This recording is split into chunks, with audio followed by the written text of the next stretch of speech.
Are any of you familiar with an author named Steven Pinker?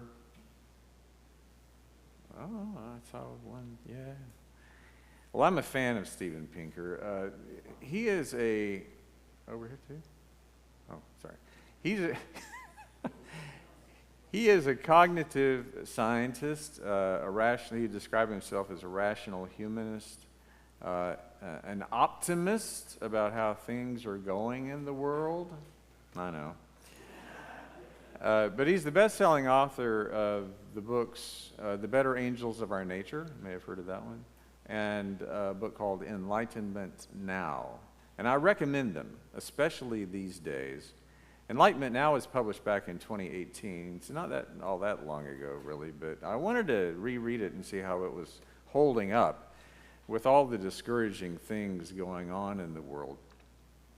And it did make me feel better reading it. In a nutshell, Steven Pinker argues that in spite of all the negative stuff that we learn about on a daily basis, and we could sit here all day and make a long, frightening list, he argues that life is actually better now than it ever has been.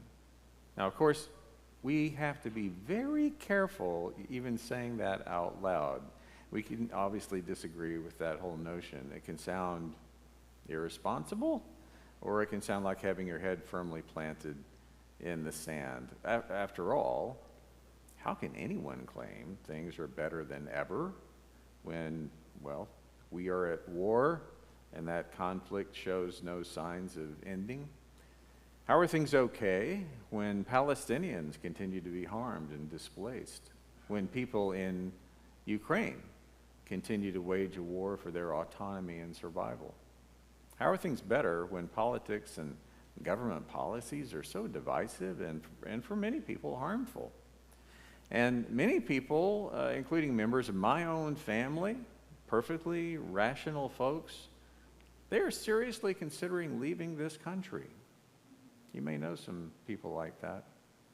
How are things better, we might say, when we can reel off a laundry list of issues worthy of our deep concern, worthy of our compassion and our attention, and that need to be corrected? Well, all of that is absolutely true, and Steven Pinker never denies any bad stuff that may be happening. He does not deny the seriousness of the climate crisis, political turmoil, armed conflict, or the uncertainty and the anxiety of how artificial intelligence will affect all of us. But what he does is to back up his overarching optimism about the state of things with a heavy truckload of hard data, such as declining violence overall across the globe, broader human rights worldwide than ever before, huge reductions in death from disease, and rising standards of living worldwide. Now, is there still violence, disease, war, instability, and inequality? Yes, quite obviously, and all of that must be addressed. But according to Steven Pinker, we still have reason to be optimistic.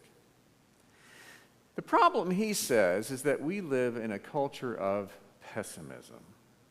We miss the good whenever it happens because good usually unfolds slowly. Journalism and social media reward immediacy, not long-term trends.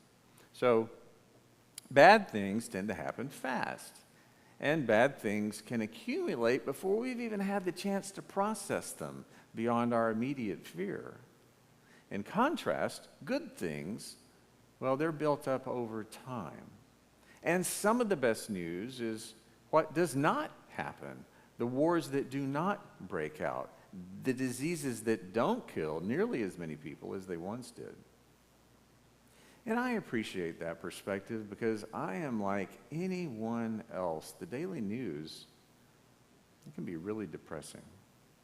It can even be overwhelming to the point of just tuning out the things that we really ought to know. Steven Pinker adds that part of our perception problem is what he calls the biblical prophet syndrome. It's the idea that the most serious, reliable, and moral voices that you and I tune into, well, they're the ones that announce and catalog all the bad news wherever that's happening.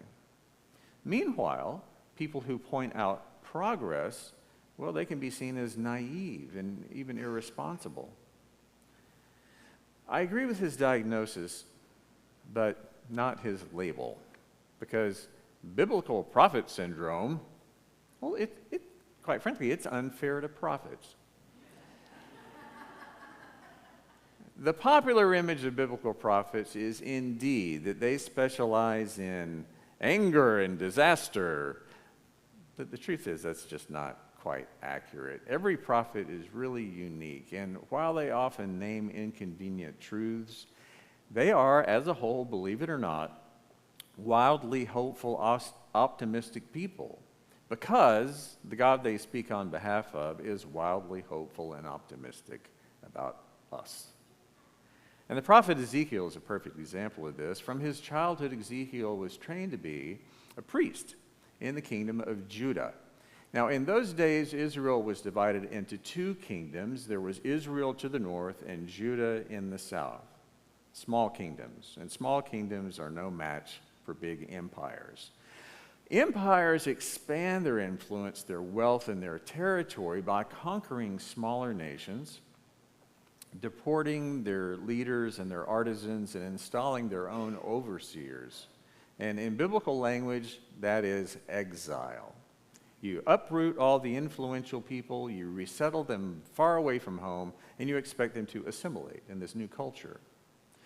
Well, about a century before Ezekiel, the Assyrian Empire overran the northern kingdom of Israel. And later, the Babylonian Empire swallowed up the Assyrian Empire, and they set their sights on the southern kingdom of Judah. The outcome for Ezekiel and his community was just devastating. His livelihood ended overnight as he and many others were marched off to Babylon. Far from the Jerusalem temple, all his training as a priest now felt useless. And all around him, a crowd of depressed, pessimistic exiles replayed and ruminated on their loss. Their identity, rooted in their covenant relationship with God and centered in the temple, was shattered. They had no plan. They had no hope. At the age of 30, amid all of that gloom and doom, Ezekiel began to receive some astonishing visions, and he began to share those visions with people all around him, his audience. Well, it included not only recent deportees, but also the descendants of earlier exiles. So these were the hardcore, really cynical realists who knew suffering up close and personal. And the Babylonian Empire was not finished. New refugees were arriving daily. So this was just not an optimistic situation at all. So, and who did Ezekiel really think he was? Just another displaced, out-of-work priest with visions of the future? But one day he shared the vision that would define his ministry: the valley of dry bones. Hard to imagine a more desolate image than a valley littered with the sun-bleached skeletons of your own people. The best you could say about it was that it was honest. Ancient Israel was effectively dead, deprived of their land, deprived of their king, deprived of their temple, all of the symbols of their very identity. They'd been divided and they'd been dispersed for so long that returning home and restoration seemed laughable. But in this vision, God places Ezekiel in that valley and tells him to preach to these dry bones, to speak to an audience of the obviously dead, and to proclaim that God will breathe life into them. Okay. But as he preaches, the bones begin to rattle and to connect. Sinews and flesh appear as skin covers them, and then the breath breath of God enters them. And these reanimated, resurrected people stand on their feet, a vast multitude, alive and ready. It's a picture of Israel's restoration, yeah, but it's so much more. It declares that Israel's future does not depend on their present circumstances, but on God's life-breathing Spirit. The breath of God is not just physical resuscitation, it's a reawakening of identity and courage, a recovery of the big picture when the immediate situation is bleak. Now, I began talking about Steven Pinker, who argues for optimism that's grounded in data. And I believe Ezekiel offers optimism, grounded in the trust of God's long-term vision for humanity. God's vision invites us to step back from the immediate, that stream of news that can just drive us to despair, and trust that none of that ever has the last word. We're called to keep the big picture in view, you and I. Now, that does not mean averting our eyes from problems that we can help solve, not at all. Faith is not passivity. Faith calls us to act. You know, long ago, I assumed by this point in my life I would have everything all figured out. That was an illusion. I believed that if I solved the daily crises as they cropped up, kind of playing whack-a-mole, well, that would automatically add up to progress. But I've learned over time that I had that backwards. I've since learned that the small moments matter, but only within a larger story. I think our lives are more like a symphony that we compose as we go, as we journey through life, comprised of several movements, recurring motifs, dissonance resolving into harmony. There's a unified theme, a big picture story we are writing that says, what kind of life are we living? How have we given ourselves to a greater cause? How have we loved? And in the midst of any difficulty, how have we responded to that? What have we believed, and how have we acted on that belief? Have we lived in fear or in hope? With pessimism or with courage? Have we lived like a pile of dry bones, or as people filled with spirit? With that perspective and that faith in God and faith in ourselves, the scary headlines are still very, very real, and we must work through them. But they are never the big picture.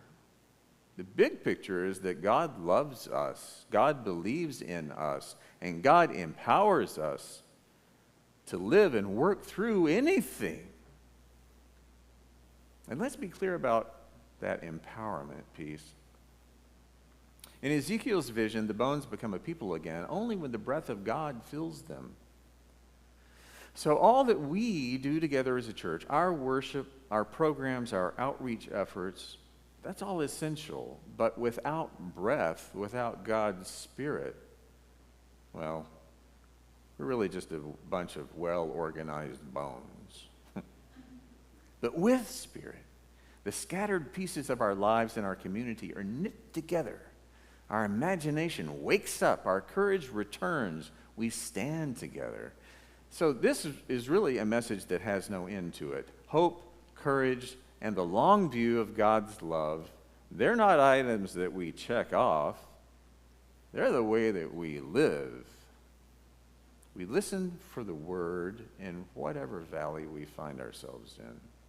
We speak life to what looks to be hopeless in ourselves, in our neighborhoods, in our world. And we make room for God's Spirit to lift us up again and again and again. And like those newly living people in Ezekiel's crazy vision, we get up on our feet. We love and we serve our neighbors. We mend what is torn. We tell the truth in kindness. And we refuse to let cynicism have the last word. We keep acting even when the results feel slow, because we belong to the God who works in the long arc of justice and who keeps promises. Big picture optimism, grounded in God's Spirit, does not deny grief or complexity or injustice. No, it names them and then breathes right through them. It lets us express our anxiety truthfully while living hopefully. So let our eyes lift beyond the latest discouragement to the larger story of God's relentless love. And then let's stand, because with God's Spirit within us, these old bones can do anything. Amen.